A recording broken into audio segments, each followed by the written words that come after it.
Hello ladies and gentlemen and welcome to the Film Brits podcast. I'm your host Trilbee, the last action hero of film criticism, and before I start the podcast proper, I'd just like to add a little prologue just talking about what my Patreon's going to be primarily supporting over the next 2 months. Now usually the Patreon supports this podcast that you're listening to right now, of course, as well as other extracurricular online activities such as my written or video content when I get around to doing it.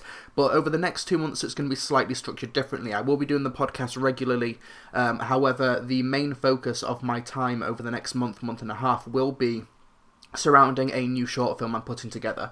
Now, eagle-eyed listeners, or eagle-eared listeners, I should say, from them over almost a year ago on the Movie Mania podcast, which is another podcast that I co-host with Trey of Podcast Media and Bandit Incorporated.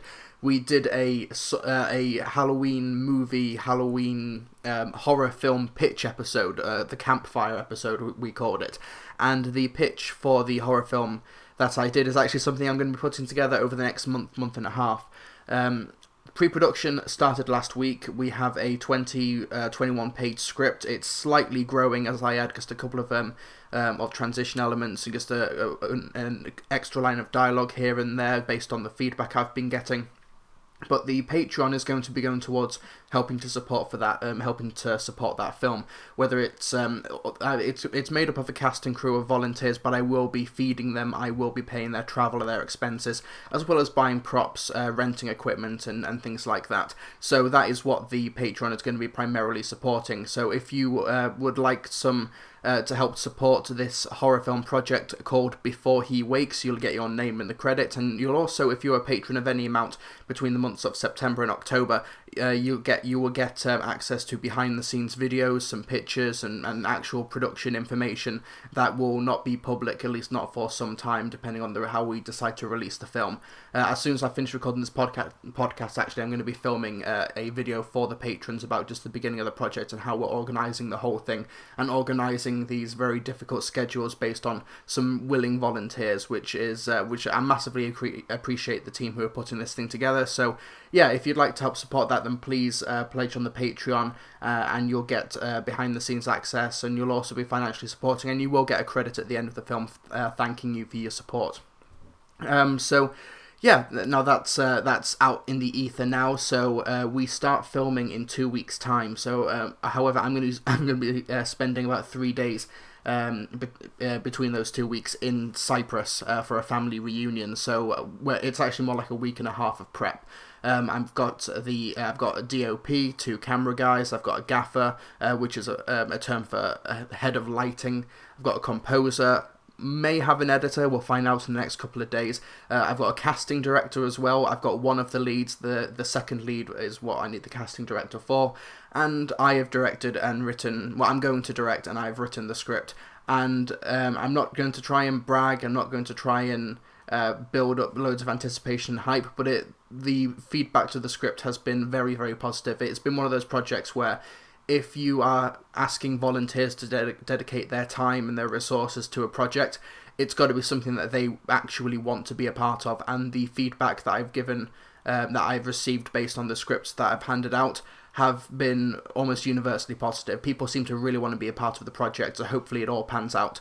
We're going to hopefully shoot it in widescreen, baby, and actually colour correct it and make it look very professional, very awesome, and we'll see how the festival run goes depending on the release of the film, or like the reception and the quality of the film. Hopefully it works out all fine, but yeah, so like I said, if you please like to support me via Patreon, then that would be absolutely amazing, and I appreciate all of the support. Now let's get to the podcast proper, and we'll open with the Share the Love segment, because there's so much negativity and pessimism in the world. Let's throw out some attention to a online personality whose work I've very only recently discovered, and that is Pop Culture Detective. I've not watched his entire back catalogue of work yet, but I've watched about 3 or 4 videos which I've massively enjoyed, and it's some really great film analysis, particularly the adorkable misogynist trope in The Big Bang Theory, the lovable sitcom misogynist in Donald Trump, and also a different type of masculinity, the fantastic masculinity of Newt Scamander from Fantastic Beasts and Where to Find Them is the video. Now, I'll put a link to his work in the description below, but his name is the Pop Culture Detective. Really great production values on the video, really well edited, really well put together, and very insightful and engaging as well. Some really engaging film and analysis content. And the bit that kind of really blew my mind is that when talking about the Big Bang Theory, which is, of course, like you don't need more reasons to hate the Big Bang Theory, because the Big Bang Theory is a legitimately terrible piece of entertainment. But just how incredibly sexist the show is. Because when you break it down into its component parts, it's really kind of insidious when you think about it. But the funniest part was that there was the release of the Google Manifesto a couple of weeks ago, maybe about a month ago, where this guy essentially wrote like an incredibly lengthy text document, essentially saying why women were genetically not able to be working in the tech industry. It was not only just incredibly facetious write-up, which goes against almost all of the modern science that we've grown accustomed to over the past couple of years, but the people who agree with it are so incredibly determined to bring down women in tech and women in this field that they are willing to ignore the facts that the manifesto was incredibly sexist to men as well, treating them as just unfeeling, unflinching, very ruthless people in industries, and they're just genetically coded like that. It's like, okay, like you're just going to be sexist to both genders with absolutely no basis in science and just acting like you're smart, even though what this entire manifesto is based in your own personal prejudices. And if you put a laugh track over the stuff that was said in the manifesto, it would sound just like a terrible episode of The Big Bang Theory, and that's what the Pop Culture Detective actually did in one of the videos. And it's one of those eye-opening moments that you don't really think of, but once it's actually put in a video and edited and put together like the Pop Culture Detective did, it kind of really opens your eyes to just the insidious nature of the whole thing. So if you want some of your favourite stuff ruined or possibly enhanced for you, then go check out Pop Culture Detective. Really great content creator. As far as I can tell, I've only watched like 3 or 4 of his videos, but I'm going to be marathoning as much as I can over the next couple of weeks, depending on how much free time I get. But yeah, that's the Share the Love segment, so be sure to check out Pop Culture Detective, links in the description below. This may be a slightly shorter episode than normal, because I'm not going to be covering an incredibly lengthy or intense topic or doing a top 5, which can take some time. Instead, I'm going to be talking about one of the best theatrical experiences I have had in an incredibly long time. And that was on August 29th, 2017. They released, it was TriStar Pictures, it was Sony. They released Terminator 2 Judgment Day, directed by James Cameron, in theatres for one night in 3D. They gave it a 3D conversion. They brightened up the colours. They added some additional effects to it, but they kept the story. They didn't George Lucas it. They just added 1 or 2 CGI enhancements that James Cameron says he would have done at the time. So it's not really a retraction of the original vision. And they released it in theatres in 3D for one night, and I went to watch it. It was actually a big question mark over whether or not I'd be able to watch it, because the screening would start 15 minutes after my day finished at work, and because I work in TV and film, it's very possible that the days could overrun, that we don't finish the scene. The producer decides, okay, we'll go overtime and get this scene, and we will not finish this day until the scene is done, and we'll get everything sorted and finished. And if that had happened, or it just took a while for us to de-rig, then I'd missed the screening. But I booked anyway, just so I would manage to get a seat and I could watch Terminator 2 Judgment Day, because it is my favourite film. Now, for years I've sort of been flip-flopping. I've been thinking, okay, no, Up is my favourite film. No, The Dark Knight is my favourite film. No, District 9 is my favourite film. No, It's a Wonderful Life is my favourite film. But now, after seeing Terminator 2 again, with clarity, with modern eyes, on the big screen, yes, Terminator 2 Judgment Day is my favourite movie of all time. And it's a weird sort of introspective look at when you consider something your favourite film, because when I name my top 3 video games of all time, I have Resident Evil 4, I have The Legend of Zelda Majora's Mask, and I have Shenmue 2. Now, I have not played Shenmue 2 since I first played it on the Dreamcast in about 2000 or 2001, whenever that game came out. It's been about 15 years at least since I played Shenmue 2, but it's still in that top 3. And part of me is a little bit afraid to go back to Shenmue 2, because if I go back to that game with hindsight and 15 years of introspection and growth, then will it still be my favourite game? Will I still adore it? Will those rose-tinted glasses shatter? And part of me was a little bit afraid about Terminator 2 as well, because I have seen it. It has not been 15 years since I last saw it, but it has been about 8 or 9 years, and I've not seen it in its entirety since I started doing YouTube and doing film analysis and making it a real hobby of mine. So I was kind of afraid that it might fall to scrutiny, but it absolutely holds up. It was an incredible cinematic experience for me. My only nitpick is that I grew up on a 2-disc DVD of Terminator 2, which is the extended edition, which adds about 15 to 20 minutes onto the runtime.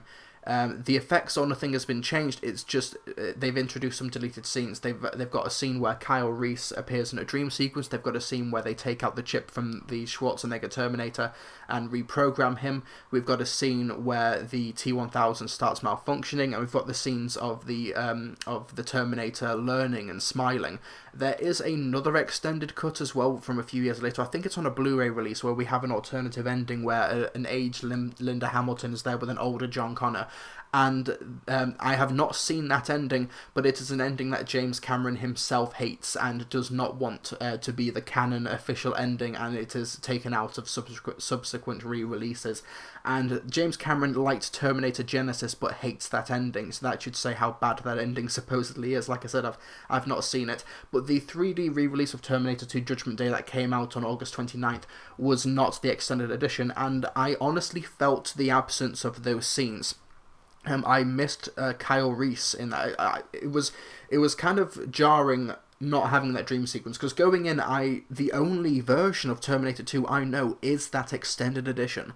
That is the version for me. So then all of a sudden, when Linda Hamilton is being interrogated by the police and she steals the paperclip early on, and we hadn't had Kyle Reese, it kind of threw me for a moment. It kind of took me out of the film for like 10-15 seconds just to sort of wrap my head around what version I was watching, and then I could adjust accordingly. But I missed that scene. I think it's a terrific scene that shows just what Sarah Connor is going through after all of this time in her cell all alone. I really missed this scene where they take out the chip from the Terminator's head, because not only is it just a terrifically shot sequence with incredibly clever use of Linda Hamilton's twin, Leslie Hamilton Jiren, who plays the version of Sarah Connor that is nearer the camera, and Linda Hamilton is the reflection in the mirror, and we've got a bust of Arnold Schwarzenegger with his back to the camera, and we have the real Schwarzenegger pretending to be the reflection in the mirror. It's really clever filmmaking, really great practical effects. But also, it's important for 2 reasons, or 3 reasons, I think. One, to show the paranoia of Sarah Connor, because this is the Terminator that tried to kill her. Visually, it's the same beast. I think that adds a lot of depth to the character, that she attempts to destroy the chip. Secondly, it has a visual identifier for the chip. It is the same chip visually that we see Miles Dyson take out of the cabinet earlier on in the film, so we can tell that so we have the visual reference. So near the end of the film, when the Terminator says no, there's still one chip left, and he points to his head, we have that visual. We know for a fact it's there. And also we lose the scene where John Connor has to stand up to his mother and say, if I'm meant to be a great military leader, you need to listen to me once in a while, because if my own mother won't, how can you expect anybody else to? And it's a really important moment of growth for John. Also, a scene that we missed in the extended cut is Miles Dyson's family. It's something that I didn't think I'd miss that much, but then when I thought about it, I really did miss it, because you not only get to meet members of his family, so it kind of humanizes them even more when we come up to them later on in the film when Sarah Connor tries to kill him in the house, but also Miles Dyson is missing from the film for about 90 minutes. I'm not counting. I need to actually go back and actually time it. But we lose Miles Dyson for about 90 minutes. There's the scene where he's looking at the chip and the hand, and then the next time we see him feels like an entire movie later when Sarah Connor tries to assassinate him. And I think that spot in between where we meet his family is very important for the connective tissue. It's not just emotional clarity for the family, but it helps to make his reintroduction into the story much less abrupt. And the stuff that we also miss is the Terminator smiling, which I think is now kind of played primarily for comedy, but it also shows why the fact that they reprogram the chip when they take it out in the earlier scene and they reset the switch. It also shows why the Terminator becomes much more human over the course of the film. When Miles Dyson says, "How do we detonate the explosives?" the Terminator picks up the remote and says, "Remote control," and does a like motion and sound effect. That's not the same Terminator at the beginning of the movie. This is a Terminator that has changed, and that change is explained by them resetting the chip. This sounds like I'm being really pedantic and being really nitpicky, but this is nitpicky in a way. This is basically... The extended version turns a 9.5 out of 10 into a 10 out of 10 movie in my eyes. It is this sort of you don't really know how much you miss these things until they're gone. But one sequence which I can imagine, I can justify its removal, and that is the T-1000 glitching once it shatters in the Hasta La Vista baby scene, because in a way it's there to show that there is a chance that the freezing was not for nothing, that this incredibly traumatic visual metaphor for the damage that the T-1000 went through actually did something, that it is being damaged. But it also, when you remove it, it makes the situation feel all the more hopeless. It is a double-edged sword. I can argue for or without its inclusion.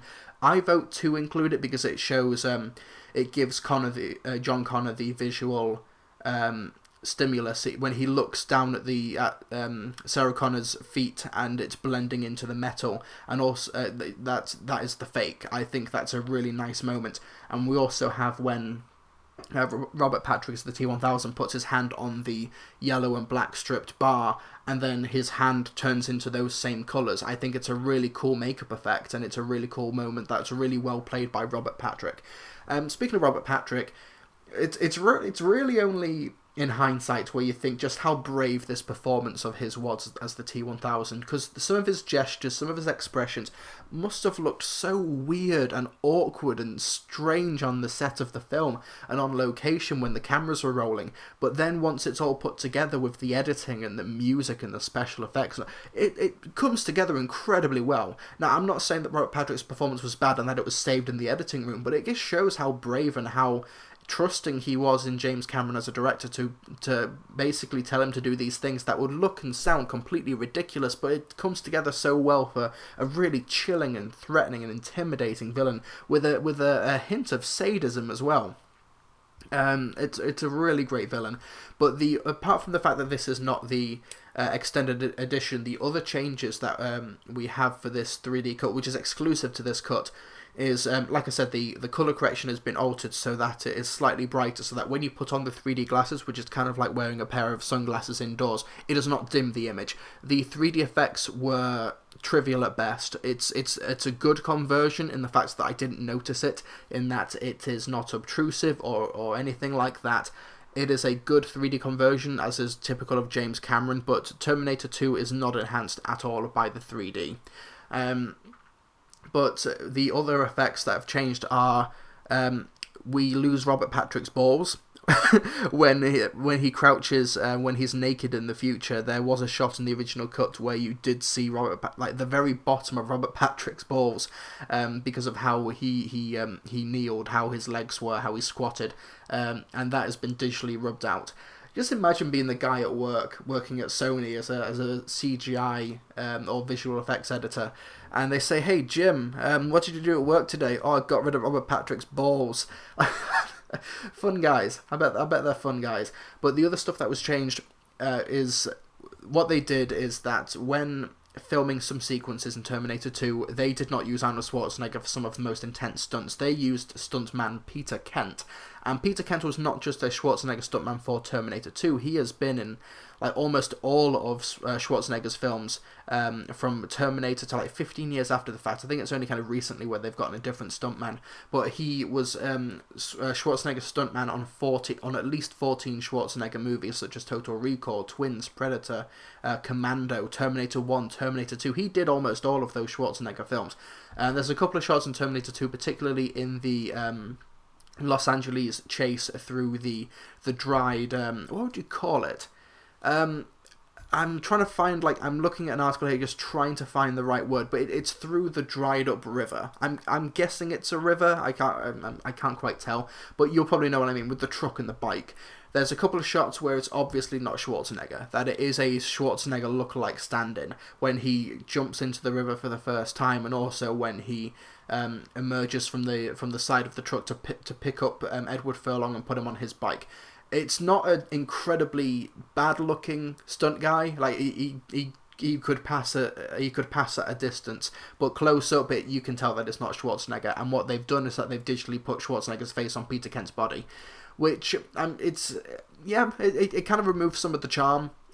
Because I think it's nice knowing that Schwarzenegger might not have actually done that, but there was another individual who we should credit to these great accomplishments and these great sequences and these awesome shots. I don't like the idea of removing Peter Kent's legacy from the film, but it's stuff that they probably would have done if they could have done in 1991 when the film first came out. And also, in that same sequence, it's a famous continuity error where the truck jumps from the bridge into the river, and it lands almost front first, and the front of the truck that the T-1000 is driving buckles, and the windows on the front windows of the truck break out and they shatter and they fall out. But a few shots later, we see the T-1000 smack the windows out of the front. So what they've done is that when the truck first lands in that river, the windows don't fall out. It's something that it's something that they probably should have changed. It's nice that they were able to pay attention to that detail. And unlike, say, removing Peter Kent's face from those stunts, it's a window. I don't think window pane family 3672 are going to get really hurt that their young child window is no longer in the film doing a stunt. But it's just those small attention to details. Apart from removing the extended edition stuff, there is no narrative difference between Terminator 2 3D and Terminator 2 originally. This is not a George Lucasing. We are not having Darth Vader say no. We are not adding new scenes. We are not adding extensive new effects. We're only touching up certain shots and also touching up Robert Patrick's balls. But what we have here with Terminator 2 is just an incredible theatrical experience. There's so much stuff that I'd never really noticed before. Like, for example, the music choices when Sarah Connor is going to assassinate Miles, how it is Terminator music, how the red dot is on her right eye when she's sniping, which is the same eye that gets uncovered when the Terminator is injured later on, with the red laser visual motif of the Terminator. We have in that exact same sequence, the get-up and the clothes that Sarah Connor is wearing is stuff that you probably would send a female Terminator in, and it's the way she's visually coded is male Terminator, is this killing machine, as the Terminator itself actually gets more human. It's stuff that it might be over the top and it's not subtle, but it's stuff that when I was younger and I wasn't quite into film analysis as I am now, it's stuff I didn't really pick up on, and it warrants repeat viewings. It warrants introspection and further examination. It is, in my opinion, the best movie ever made. I guess some of the shots where it just blows my mind how they were able to do this back in 1991. There's an incredible shot where a helicopter near the end goes through a tunnel, when it's like a 20-30 second shot where the helicopter is going underneath power lines and up and over and through, and it's one long shot. And apparently, in order to light that 5 mile stretch of motorway, of highway, they had to rent all of the lighting cables in all of Hollywood for the night in order to light the whole thing. And there's just incredible stunt work as well from Peter Kent, who is not entirely absent in this cut, but it's in shots where you're not meant to notice his face at all, when he climbs out of the small farm truck, and then he climbs on top of the liquid nitrogen lorry that the T-1000 is driving and starts shooting through the window. It's just incredible stunt work.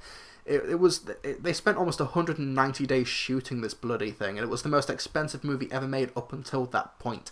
The CGI still holds up because it's cleverly implemented and the practical effects are great as well. The performances are great. Schwarzenegger's terrific. Linda Hamilton's great. Edward Furlong, people find him annoying, but I think he's really endearing.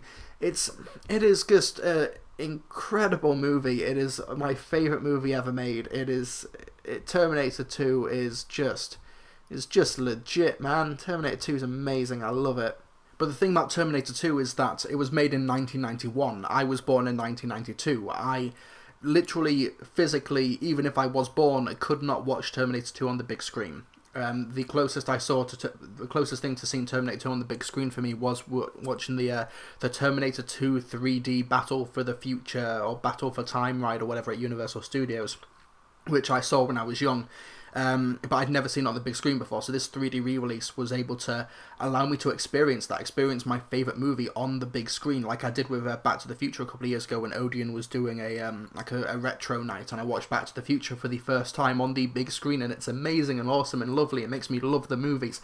But it also meant that I could experience it with a big community of people, with a full packed screening of people who had either seen the movie before or had never seen it in their lives. The audience were laughing at the appropriate bits, they were laughing at the great moments of comedy from Schwarzenegger, but there was also this one guy who was sat next to me, who he was there with like 3 or 4 of his friends, and I think out of this group of friends, he was the only guy who had never seen Terminator 2. So he was recoiling at the horror jump moment. He was laughing really loudly at some of the jokes that caught him off guard, and he had like physical reactions, and he to surprise revelations, and it was awesome. And being able to live vicariously through this guy sat next to me as he experienced Terminator 2 for the first time, it gave me life. It was amazing. I loved it. And the next like big screen retro re-release that's happening is Steven Spielberg's Close Encounters of the Third Kind, which is getting a 4K restoration. That is happening this weekend in America, I believe, but the UK is not getting it for another week or two, and I have never seen Close Encounters of the Third Kind, and I don't mean I've never seen it on the big screen, I mean I have just genuinely never seen it. It is a Spielberg film that has just somehow passed me by, so I will try and watch it on the big screen. I don't think that these multiplexes that are playing it in the UK are going to be particularly rammed. Close Encounters of the Third Kind is not a massive pop culture event of a film, even though it is very well regarded and it has been parodied and imitated time and time again. It's not a big massive crowd pleaser like, say, Back to the Future or Terminator 2 or Ghostbusters. It is kind of its own subcategory, like between, let's say it's between Back to the Future and Blade Runner. So yeah, I'm going to try and see that on the big screen as well. But yeah, Terminator 2 on the big screen was just something genuinely exceptional. I have now seen all of the Terminator films on the big screen except for Terminator 1, the Terminator. I saw Terminator 3 when it came out. I saw it in theaters. It was the first Terminator film I saw. I saw Salvation and Genesis on the big screen, and now I've seen Terminator 2. I have one more to watch, and then that's my Terminator big screen bingo card, for lack of a better term. So that will be something I will be keeping a close eye on, just to finish that. I'll be really looking forward to that. So yeah, thank you for listening to this vanity segment of the podcast where I just gush about Terminator 2. An incredibly well told story, probably the definitive article when it comes to sequels being better than their original. I know a lot of people prefer the more gritty, grimy, indie grassroots, the first Terminator film, because of it feels much more like an underdog as opposed to the most expensive film ever made at the time back in 1991. But for me, it's just a better told story. It's just the complete package for me, even if the 3D version was not the extended cut, which, like I said, turns a 9.5 out of 10 film into a 10 out of 10 film. It's probably the type of film I could write a 10,000 page book about, and no, not 10,000 words, 10,000 page book about. I may have to do that one day. That might be the one bucket list thing I have to do in my entire life, is just write a scene by scene, moment by moment breakdown book of Terminator 2. But yeah, that should be a lot of fun. Let's see if that happens. But let's go to the listener question portion of the show. And if you are a patron, if you have been pledging before I ask people to help me with my Before He Wakes horror film project, then I massively appreciate all of you for your long-term support. But if you'd like to get your questions read out on the show, then please go to patreon.com/Trilbee, and you can, if you pledge over a certain amount, you get your questions and topic suggestions read out every single week. So we've only got 2 this week, but 2 good and noteworthy ones. Cassidy Winter asks, who or what are some of your favourite Australian exports in entertainment? And please, a reminder to all my fellow Australians amongst the listeners to vote in the marriage equality postal plebiscite. So yeah, I'll just quickly touch on that last bit first.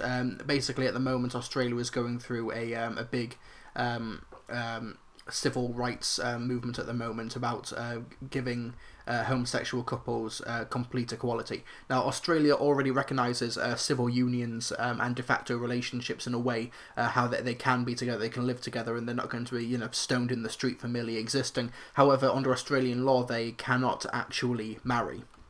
And some LGBT couples also cannot properly adopt, or there's a lot of loopholes around it from what my research shows.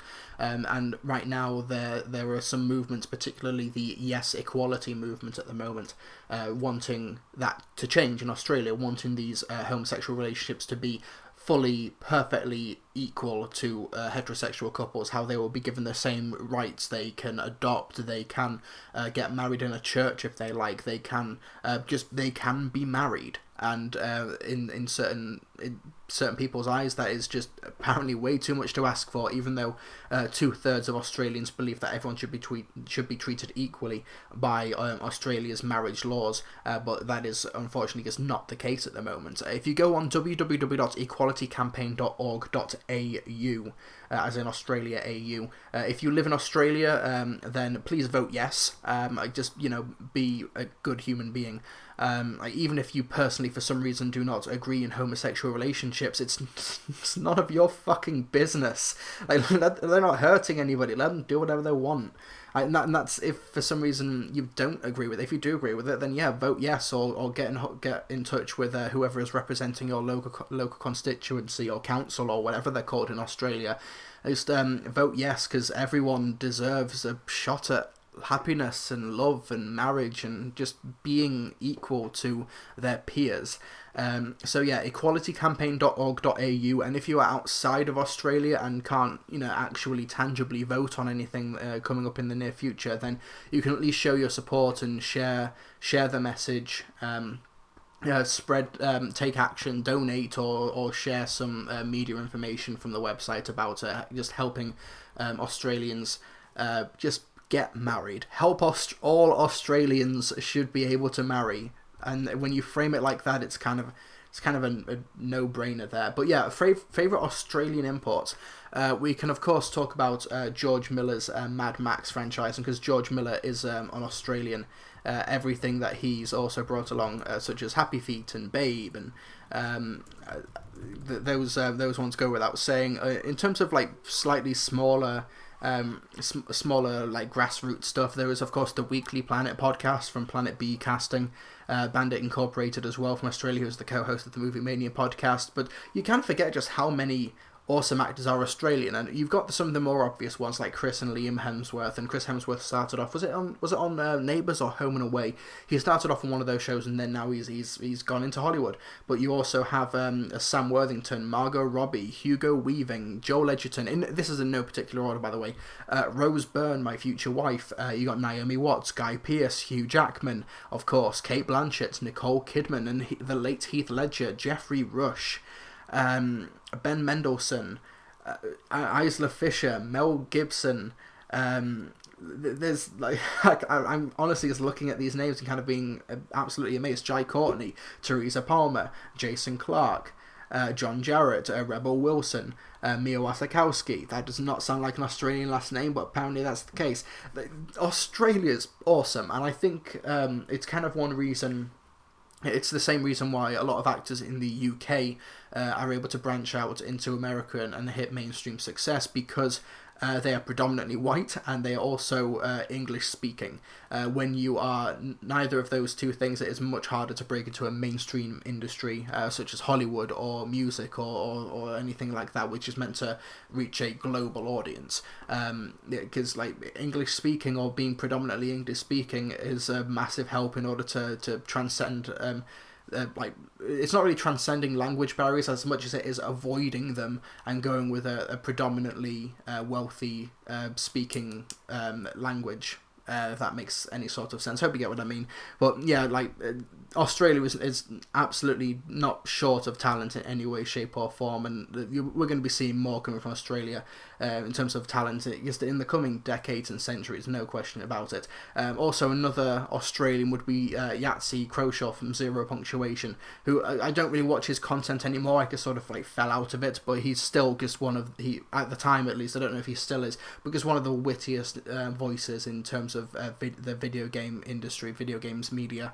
Really funny, witty. I just dropped my pen that I've been fiddling with. A very fun, witty guy, and the police are after me if you can hear the sounds in the background because I dropped my pen. But yeah, Australia, awesome. Love Australia, and I've no idea, Cassidy Winter, if you are Australian or was just asking an oddly specific question, but yeah, Australia's awesome, so have that.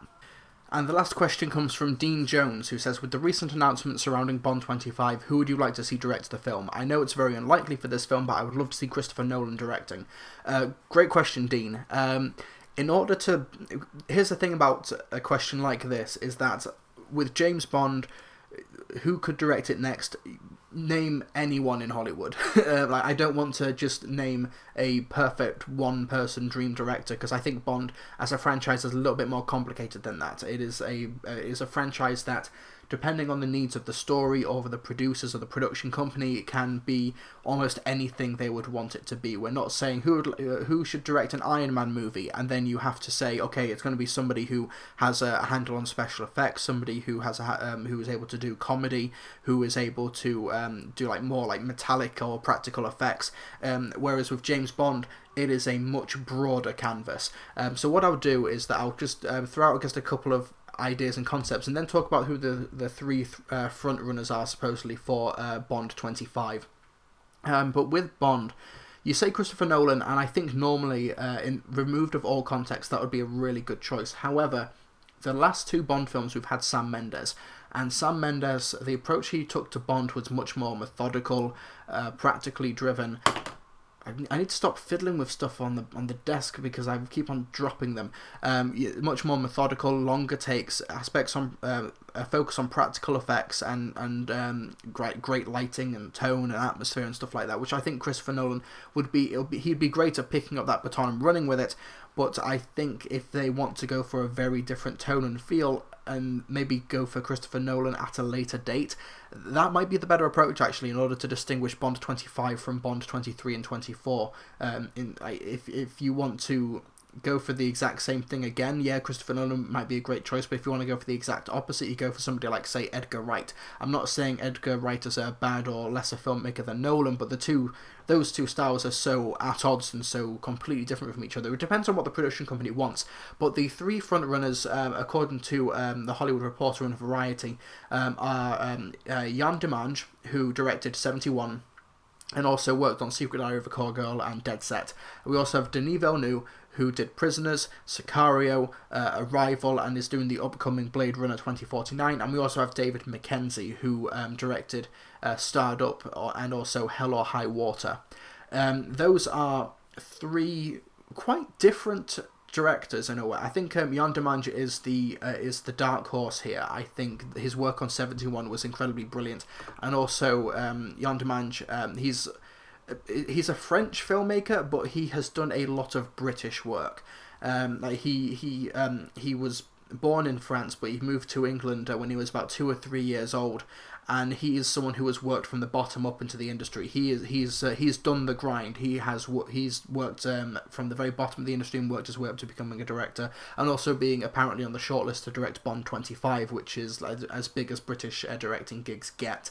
I think he would offer a very great grounded approach to Bond, maybe in the vein of, say, Casino Royale, as opposed to Quantum of Solace or Skyfall, where they take the Bond aspects and maybe play with the gadgets and some of the more outlandish ideas a little bit more. But if you want something like Casino Royale, you go with Jan Demange. Denis Villeneuve is very similar to why I don't think Christopher Nolan should direct, in that he is a much more methodical filmmaker. I'm not saying Denis Villeneuve would do a bad job, but I feel like his realm is in the sci-fi. It is maybe in sort of like the dirty underbelly, as well as we've seen with Prisoners and Sicario.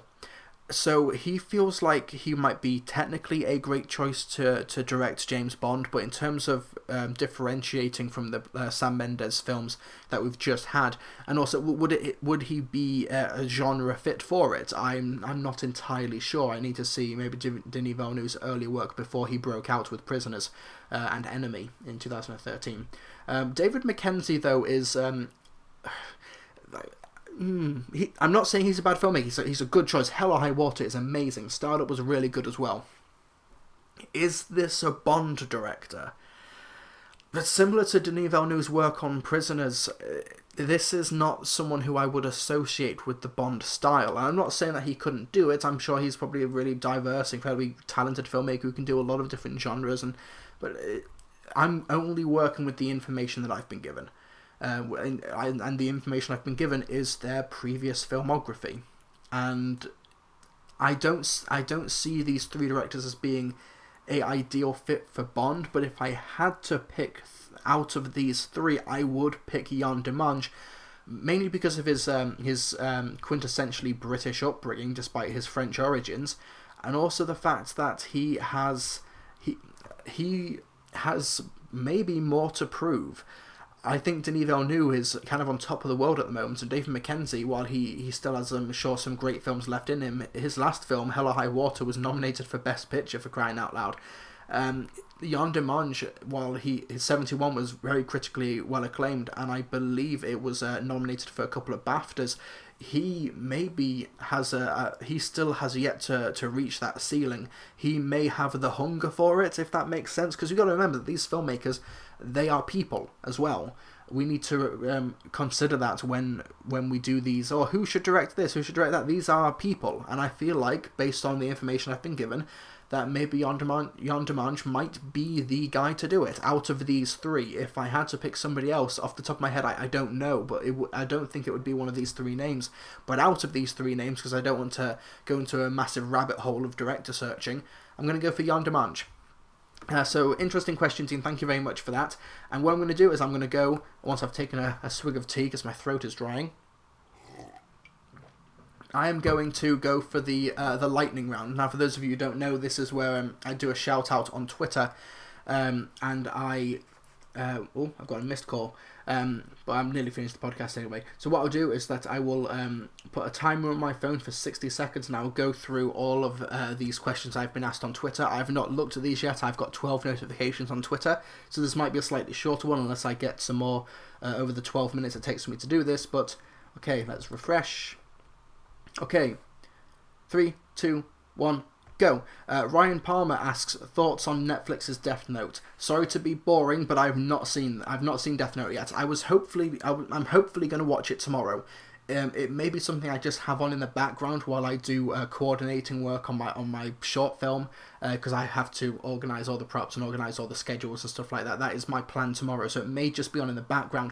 But I've not heard good things. But it may be something that I benefit watching it without the baggage of the anime. I've seen a couple of clips of the anime. I kind of vaguely know the plot of the anime, but that's really the beginning and end of it. I'm hoping to check it out. It just is not this day. So ask me next week, Ryan. Okay, next question. 3, 2, 1, go. All Time Low says, have you seen Better Call Saul? I haven't finished Breaking Bad yet, let alone Better Call Saul, so sorry to disappoint on that one again, but I'll get around to it. 3, 2, 1, go. Sam Atkinson asks, seen the new Black Mirror teaser, thoughts? There wasn't much to work with. It was just the titles and maybe a couple of frames. I have not. This is going to sound so repetitive. I'm so bad at this. I've not finished Series 3 yet. I've watched a couple of episodes for it. Really liked what I saw. I've been meaning to finish it, but I saw the teaser because it's standalone stories. I could watch Series 4 without finishing Series 3, so it's not too bad. But yeah, the teaser looked good. I'm looking forward to seeing what that Star Trek episode is all about. So that could be interesting. Maybe they're going to do some really weird tropes or some weird subversions or really Galaxy Quest it. Who knows, but that should be a lot of fun. Okay, next question. 3, 2, 1, go. Miles the Junkman asks, what are your favourite and least favourite films of the year so far? One of my least favourites, we actually did this last week on the Movie Mania podcast, the worst films and the best films of summer 2017. So off the top of my head, we go for Alien Covenant, we go for Transformers, The Last Night in terms of the worst films of the year so far. And for the best films, you go for Logan, Get Out, Wonder Woman, La La Land. It's been a pretty darn good year, and I've not even managed to watch all of the films yet. I'm hopefully going to catch up, or it might be just a deal with last year where I've just been so busy I just aren't able to have that completionist aspect, which is very frustrating, but, work and needs and musts and time and all that jazz. I wish I had something that could stop time. That sounds like a Black Mirror episode. But favourite film of the year so far is probably Get Out or La La Land, and my least favourite will go for Alien Covenant. There might be a worse one, but off the top of my head, that one just really, really stings. Okay, next question. 3, 2, 1, go. All Time Low asks, would you rather have no internet or no movies ever? Oh boy, you're really making me choose. I'd probably go for... Because if you say no movies and you just have the internet, then yeah, you'll get some really good content, but you also get a lot of shit. Whereas with movies, even if you get a load of shit, you get at least some polished shit, some shit that occasionally looks good, some shit that is at least interesting to dissect. I'm going to go for no internet, because I can imagine living with other forms of communication and other forms of information, but for movies I think that's just so unique. So I'm going to go for no internet, but god damn you All Time Low for making me choose. And I'm going to scroll up, lost the mouse. Okay, 3, 2, 1, go. Oscar T asks, could you rank the Indiana Jones, Lord of the Rings and Back to the Future movies? Okay, Indiana Jones, from worst to best. Crystal Skull, Temple of Doom, Lost Ark, and Last Crusade. Lord of the Rings, we've got 6 to deal with here. So, for Lord of the Rings, we've got Battle of the Five Armies, which is easily the weakest. Fellowship of the Ring, An Unexpected Journey, The Desolation of Smaug, The Two Towers, and The Return of the King. And the Back to the Future movies, Back to the Future 2, Back to the Future 3, and Back to the Future 1. I did that in 40 seconds. Nice. I need to also remind folks that for Lord of the Rings, I think Battle of the Five Armies I gave a 7 out of 10, and the rest I've either given a 9 or a 10 out of 10 to. So yeah, that's a hard one to rank. I may have to think about that list some more. But next question, 3, 2, 1, go. Jonathan Mullen asks, how would you create the Obi-Wan spin-off? Okay, you go for something similar to Old Man Logan, where it is like a darker, much more methodically paced film, which does not rely so much on spectacle and action, but it's very much a character piece. I think Ewan McGregor would also really, really appreciate that and appreciate that material to work with. You definitely bring Ewan McGregor back. You either set it entirely on Tatooine, and you have this existential crisis of Obi-Wan, or you have him do one final trip off planet before settling on Tatooine forever. Darth Maul's kind of out of the question right now because Rebels has made that impossible in terms of the canon. And I don't think you bring back Darth Vader because that would be so soon after Rogue One. It would just feel like you're really capitalising and making it very desperate. But it would be just a very character-driven story in the vein of a Western, in a vein to Shane. Maybe there's a town near where Luke is staying, which he needs to protect. Okay, so 3, 2, 1, go for the next question. Go. Nick Payne asked, what has been your favourite TV show or project to work on? I'm going to exclude my stuff because I think that's biased. But I loved working on Peter Kay's Car Share. That was about a 3-4 month job, and I love the longer term jobs because then you really get to know everybody. You have a dynamic with people. You get to learn their quirks and how they work, so you can adjust and work around that. And you find out what everybody wants to drink, and then you help them make that. And it's all, and you know how people want certain things to be done over a long span of time, so you kind of adjust, and it becomes a real family. It's lovely and brilliant. So the longer term shows, stuff like Peter Kay's Car Share. I love working on The Question Jury. They're going to be doing Series 3 soon. I hope to be working on that as well.